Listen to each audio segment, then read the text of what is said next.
Tonight we bring you part 4 of our special series on Kembla Grange, where we focus on the racing industry's biggest day of the year and its connections to Kembla.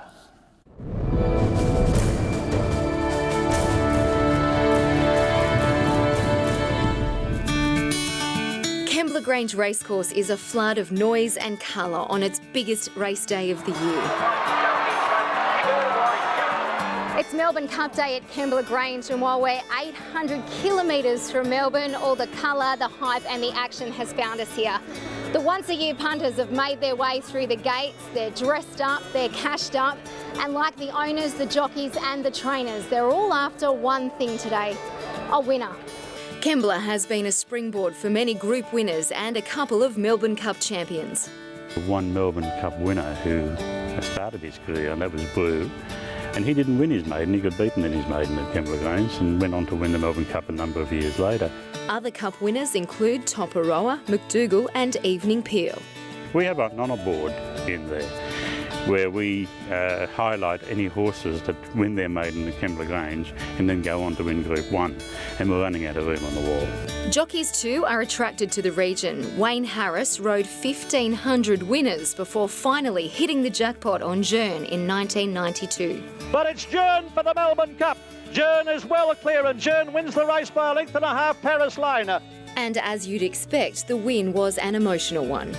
It's just, 20 birthdays or winning the lottery 10 times. I don't know, it's so much emotion, and everyone goes into racing wishing that they could be part of the Melbourne Cup winner. Kembla holds a special place in his heart and his history. Injuries from a race fall led to the diagnosis of a brain tumour, forcing him out of the sport indefinitely. Wayne was welcomed back by none other than Bart Cummings. The comeback was at Kembla, and it was a glorious one where he managed to ride a midweek double.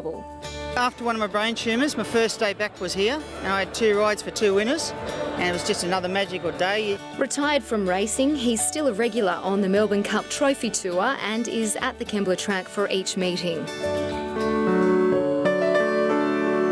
Another Melbourne Cup champion also calls the Illawarra home, but instead of rowdy racetracks, this one prefers the quieter pastures. This is Just a Dash, and as a 4-year-old won the Melbourne Cup back in 1981. Just a Dash will win the Melbourne Cup. It was by luck that he found his way to Stephen Hill's Calderwood property. A friend of ours, she came with us, and she used to ride track work for us.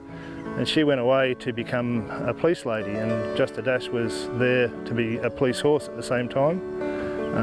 And he didn't make it, so he had to have a home, and she put her hand up and she brought him home to us. Dash, as he's affectionately known, was treated like royalty. For 25 years, Hill made the trip twice a day to see him. Well, I used to think it was because I'd looked after him so well, but he's been rugged all his life, all through winter, and he's had 2 feeds a day ever since we've had him, and it might not have been quite just me. I think he might have it in his genes as well. Hill knows the day is ahead when he has to say goodbye to his 35-year-old mate. He's starting to get crotchety around the paddock, and he's had a couple of little issues of late, and only just in the last couple of weeks, so yeah, time's close. Sadly, that day came and we bid a champion farewell. He's a grand old horse. He's dead set got a character, and it's been an honour to have him.